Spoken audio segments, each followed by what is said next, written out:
Numbers chapter 23. Then Balaam said to Balak, "Build me 7 altars here, and prepare 7 bulls and 7 rams for me."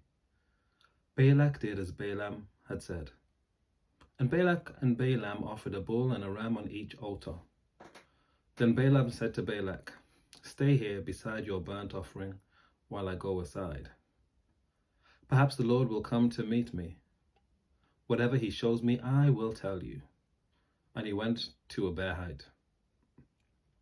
Then God met Balaam, and Balaam said to him, "I have arranged the 7 altars, and have offered a bull and a ram on each altar." The Lord put a word in Balaam's mouth and said, "Return to Balak, and this is what you must say." So he returned to Balak, who was standing beside his burnt offerings with all the officials of Moab. Then Balaam uttered his oracle, saying, "Balak has brought me from Aram, the king of Moab, from the eastern mountains. Come curse Jacob for me. Come denounce Israel. How can I curse whom God has not cursed? How can I denounce those whom the Lord has not denounced? For from the top of the crags I see him, from the hills I behold him. Here is a people living alone and not reckoning itself among the nations. Who can count the dust of Jacob, or number the dust cloud of Israel? Let me die the death of the upright, and let my end be like his." Then Balak said to Balaam, "What have you done to me? I brought you to curse my enemies, but now you have done nothing but bless them." He answered, "Must I not take care to say what the Lord puts into my mouth?" So Balak said to him, "Come with me to another place from which you may see them. You shall only see part of them, and shall not see all of them. Then curse them for me from here." So he took him to the field of Zophim, to the top of Pisgah. He built 7 altars and offered a bull and a ram on each altar. Balaam said to Balak, "Stand here beside your burnt offerings while I meet the Lord over there." The Lord met Balaam, put a word into his mouth, and said, "Return to Balak, and this is what you shall say." When he came to him, he was standing beside his burnt offerings with the officials of Moab. Balak said to him, "What has the Lord said?" Then Balaam uttered his oracle, saying, "Rise, Balak, and hear. Listen to me, O son of Zippor. God is not a human being that he should lie, or mortal that he should change his mind. Has he promised, and he will not do it? Has he spoken, and he will not fulfill it? See, I received a command to bless. He has blessed, and I cannot revoke it. He has not beheld misfortune in Jacob, nor has he seen trouble in Israel. The Lord their God is with them, acclaimed as a king among them. God who brings them out of Egypt is like the horns of a wild ox for them.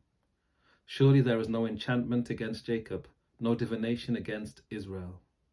Now it shall be said of Jacob and Israel, see what God has done.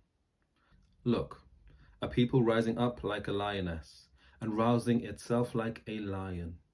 It does not lie down until it has eaten the prey and drunk the blood of the slain." Then Balak said to Balaam, "Do not curse them at all, and do not bless them at all." But Balaam answered Balak, "Did I not tell you, whatever the Lord says, this is what I must do?" So Balak said to Balaam, "Come now, I will take you to another place. Perhaps it will please God that you may curse them for me from there." So Balak took Balaam to the top of Peor, which overlooks the wasteland. Balaam said to Balak, "Build me 7 altars here, and prepare 7 bulls and 7 rams for me." So Balak did as Balaam had said, and offered a bull and a ram on each altar. Numbers chapter 24. Now Balaam saw that it pleased the Lord to bless Israel, so he did not go, as at other times, to look for omens, but set his face toward the wilderness. Balaam looked up and saw Israel camping tribe by tribe. Then the Spirit of God came upon him, and he uttered his oracle, saying, "The oracle of Balaam, son of Beor, the oracle of the man whose eye is clear, the oracle of one who hears the words of God, who sees the vision of the Almighty, who falls down, but with eyes uncovered. How fair are your tents, O Jacob, your encampments, O Israel, like palm groves that stretch far away, like gardens beside a river, like aloes that the Lord has planted, like cedar trees beside the waters. Water shall flow from his buckets, and his seed shall have abundant water. His king shall be higher than Agag, and his kingdom shall be exalted. God who brings him out of Egypt is like the horns of a wild ox for him. He shall devour the nations that are his foes and break their bones. He shall strike with his arrows. He crouched, he lay down like a lion, and like a lioness, who will rouse him up? Blessed is everyone who blesses you, and cursed is everyone who curses you. Then Balak's anger was kindled against Balaam, and he struck his hands together. Balak said to Balaam, I summoned you to curse my enemies, but instead you have blessed them these 3 times. Now be off with you, go home. I said I will reward you richly, but the Lord has denied you any reward. And Balaam said to Balak, Did I not tell your messengers, whom you sent to me, if Balak should give me his house, full of silver and gold, I would not be able to go beyond the word of the Lord, to do either good or bad of my own will? What the Lord says, that is what I will say. So now, I am going to my people. Let me advise you what this people will do to your people in days to come. So he uttered his oracle, saying, The oracle of Balaam son of Beor, the oracle of the man whose eye is clear, the oracle of one who hears the words of God and knows the knowledge of the Most High, who sees the vision of the Almighty, who falls down, but with his eyes uncovered. I see him, but not now. I behold him, but not near. A star shall come out of Jacob, and a scepter shall rise out of Israel. It shall crush the borderlands of Moab and the territory of the Shethites. Edom will become a possession, Seir a possession of its enemies, while Israel does valiantly. One out of Jacob shall rule, and destroy the survivors of Ir. Then he looked on Amalek, and uttered his oracle, saying, First among the nations was Amalek, but its end is to perish forever.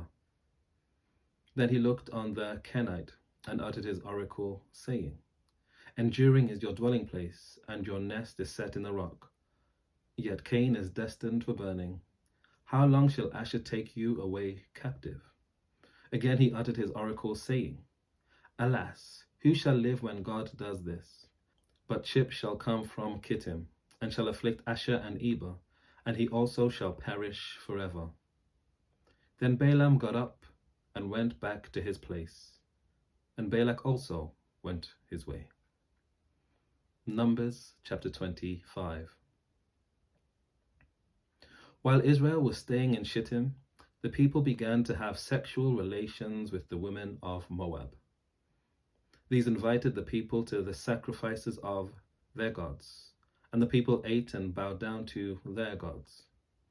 Thus Israel yoked itself to the Baal of Peor, and the Lord's anger was kindled against Israel. The Lord said to Moses, Take all the chiefs of the people and impale them in the sun before the Lord, in order that the fierce anger of the Lord may turn away from Israel. And Moses said to the judges of Israel, Each of you shall kill any of your people who have yoked themselves to the Baal of Peor. Just then, one of the Israelites came and brought a Midianite woman into his family, in the sight of Moses and in the sight of the whole congregation of the Israelites, while they were weeping at the entrance of the tent of meeting. When Phinehas, son of Eleazar, son of Aaron the priest, saw it, he got up and left the congregation. Taking a spear in his hand, he went after the Israelite man into the tent and pierced the 2 of them, the Israelite and the woman, through the belly. So the plague was stopped among the people of Israel. Nevertheless, those that died by the plague were 24,000. The Lord spoke to Moses, saying, Phinehas, son of Eleazar, son of Aaron the priest, has turned back my wrath from the Israelites by manifesting such zeal among them on my behalf, that in my jealousy I did not consume the Israelites. Therefore say, I hereby grant him my covenant of peace. It shall be for him and for his descendants, after him, a covenant of perpetual priesthood, because he was zealous for his God and made atonement for the Israelites. The name of the slain Israelite man who was killed with the Midianite woman was Zimri, son of Salu, head of an ancestral house belonging to the Simeonites. The name of the Midianite woman who was killed was Cosbi, daughter of Zer, who was the head of a clan and had